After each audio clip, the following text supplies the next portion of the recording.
Yeah, well, the name for is actually R, isn't it, from our English language? And R is, well, as I've spelled it, double A, R. R is awesome wonder. R, just stunned amazement. And double A, you see, it's overwhelmingly the presentation of God, Aleph, in the Hebrew alphabet twice. Ah, it's a primal exclamation, a foundation to language, if you think of it.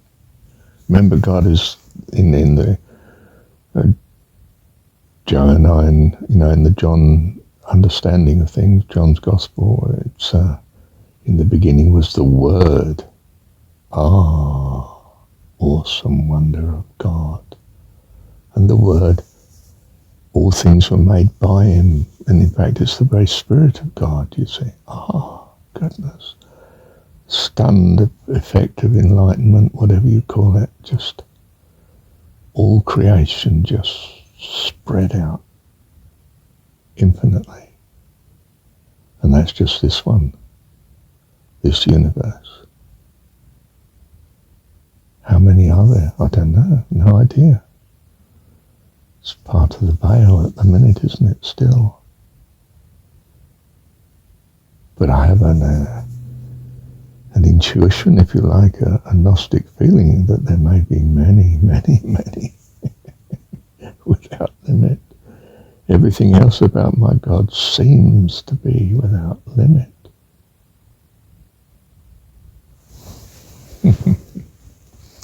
Where was I? Ah,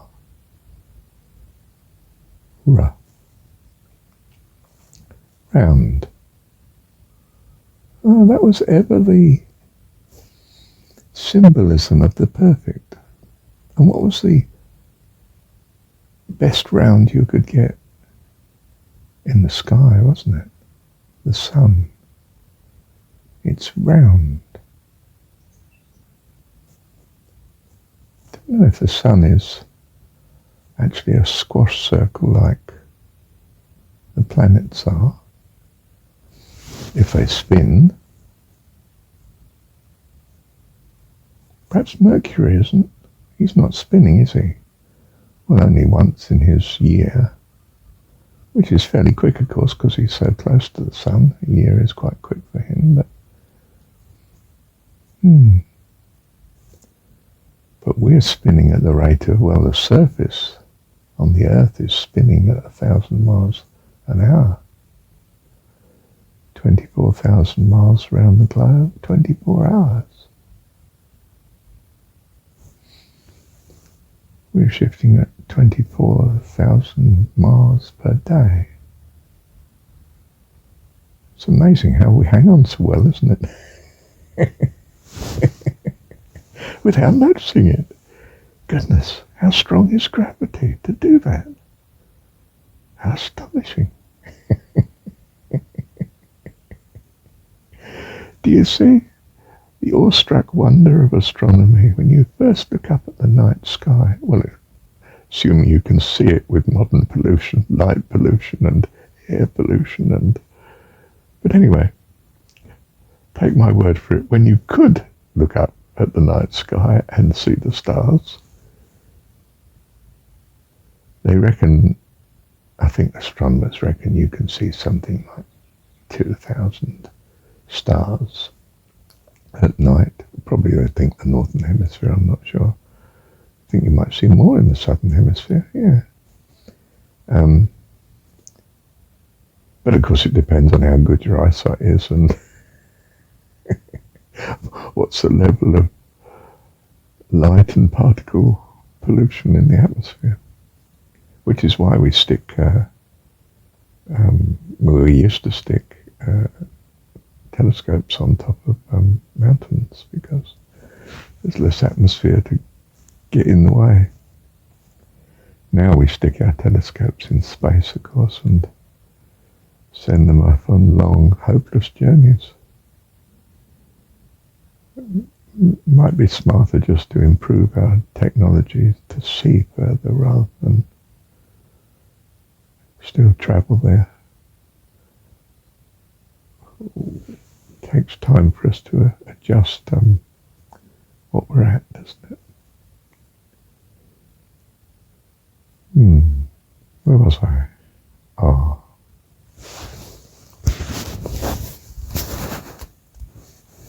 Well, rose like a roughness, a vibration. It's the very substance of life, of being, of matter. It's all vibration. It's apparently vibration at an absurdly rapid rate too. You know, if you think of the supposed electron, it's more of a shield or a shell around the atom, in that it's everywhere at once. I suppose what I'm saying is that in terms of the scale it's on, its speed is infinite. It's everywhere, wherever you wish to look at it, because your looking takes a finite instant of time. Yeah. Anyway, the vibration is such that it feels absolutely smooth. You know, you touch a glass surface, say, my goodness, perfect smoothness. You know, lead plate glass. Pilkington's perfected that town. Pilkington's one of the... They were in a town in the north of England. They were quite an interesting firm, paternal. Looked after the whole town, they did. You had a problem, you'd simply go to one of the wives of the people that ran the joint and owned it, and they'd sort it out for you. Yeah, it was the old Tory idea. Landowners, Tories were. But it was adapted to the business world before it became the Conservative Party, which was, well, like modern economic ethics, really. It was maximising utility rather than community. You see, in a funny way, the feudal system was amazingly paternal.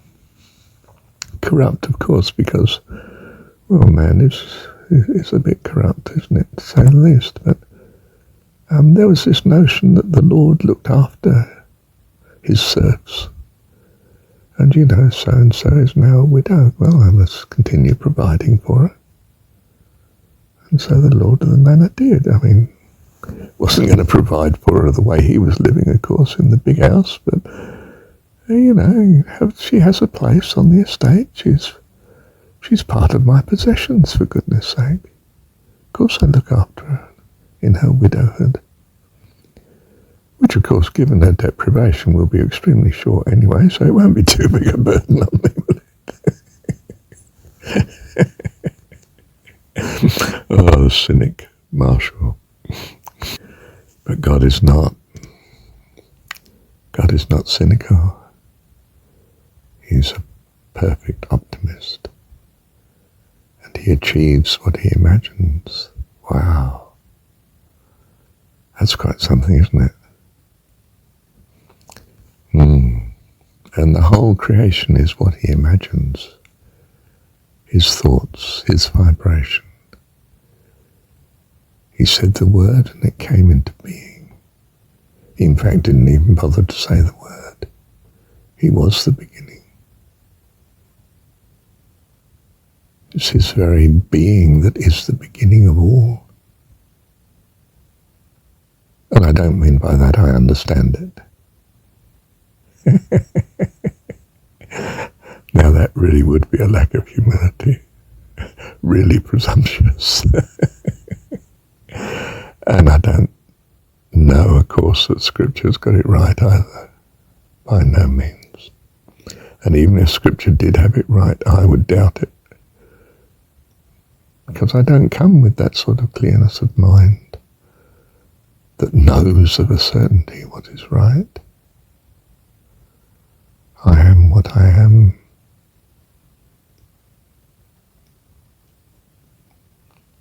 I'm not being modest in saying that, because I think I'm a child of God.